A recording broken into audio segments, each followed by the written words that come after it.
47-year-old William Vasquez has been arrested and charged with fatally shooting his two stepsons, 20-year-old Marcos Cordova and 15-year-old Luis Rodriguez. The incident occurred at around 1 a.m. on the 2nd of June 2022, when the authorities responded to reports of shots fired at 521 Fleming Avenue in Green Acres, Florida.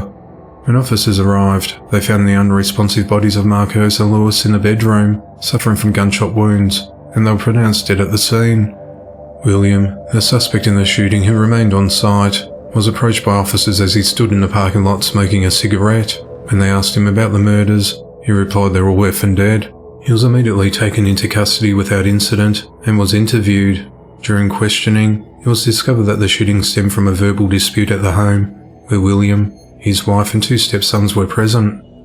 At one point, William said he tried restraining himself while listening to the conversation, until someone screamed and started crying. Their verbal altercation became physical when William confronted one of the stepsons, who threatened to stab him with a ninja sword, as the other punched him in the back of the head. Infuriated, William chased after them, but the stepsons retreated to a bedroom and kept the door closed.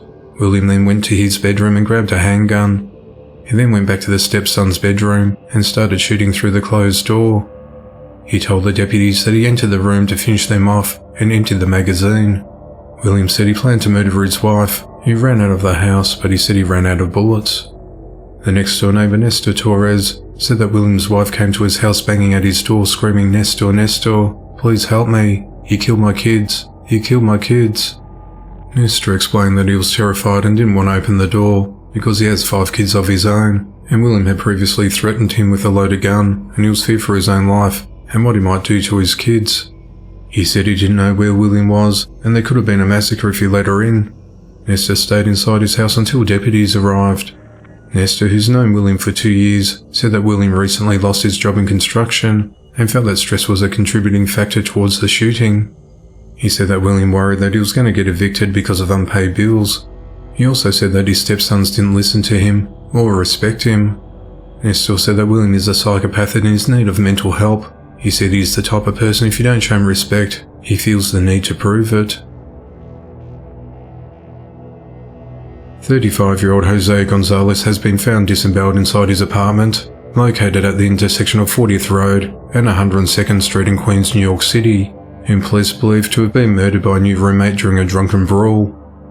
The discovery was made at around 6 p.m. on the 31st of May 2022, when Jose's landlord, who's also his neighbour, went to his apartment to collect rent money from him when he discovered Jose's lifeless body face down on a bed covered in his own blood. Jose had been repeatedly stabbed in the neck, shoulder, arms and stomach with wounds so deep his intestines were hanging out of his body. Neighbours who shared space with Jose on the 4th floor told the investigators they had recently gotten a new roommate, and the two would drink heavily together. They also said they last saw Jose at around 3 p.m. on the 29th of May. And around that time a neighbour recalled seeing a red liquid seeping out of Jose's door, thinking it was a spilled alcoholic drink. The following day, the mess was cleaned up, presumably by the killer, the police say. Jose's niece, 22-year-old Erica Samba, said that her uncle came to New York from Ecuador about 13 years ago and did construction and restaurant work. He had a 17-year-old son and was divorced. Our whole family's in Ecuador, she said. He was very responsible. He was such a great working man. He sent money home faithfully to support his son. He was already dead when they found him in his room. I know nothing about the Colombian, referring to Gonzalez's roommate. I feel really terrible about what happened to him. He's my only family in this country. I have no words, she sobbed. On the 1st of June, the authorities deemed Jose's death a homicide. No arrests have been made to date, but police are looking to question the victim's new roommate as the investigation into the matter continues. 3 people have died and at least a dozen have been injured in a mass shooting. The incident occurred just before midnight on the 4th of June 2022, and the deputies on patrol heard numerous gunshots coming from the 200 block of South Street in Philadelphia, Pennsylvania. It was reported that those officers saw several active shooters firing into large crowds. One of those officers fired at one of the shooters from about 30 feet away. It's unclear if the suspect was hit. However, the suspect dropped his weapon and fled. At least 2 semi-automatic handguns were recovered from the scene, one with an extended magazine. Multiple shell casings were found in the area.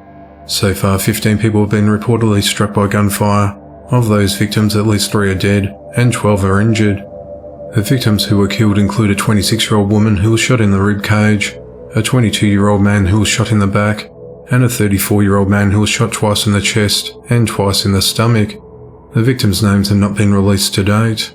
Police said there could be more people wounded as the gunmen shot into large crowds, sending hundreds of people scattering. No arrests have been made to date. Police are reviewing surveillance footage of the area to identify the gunmen and are appealing to anyone with information to come forward as the investigation into the matter continues.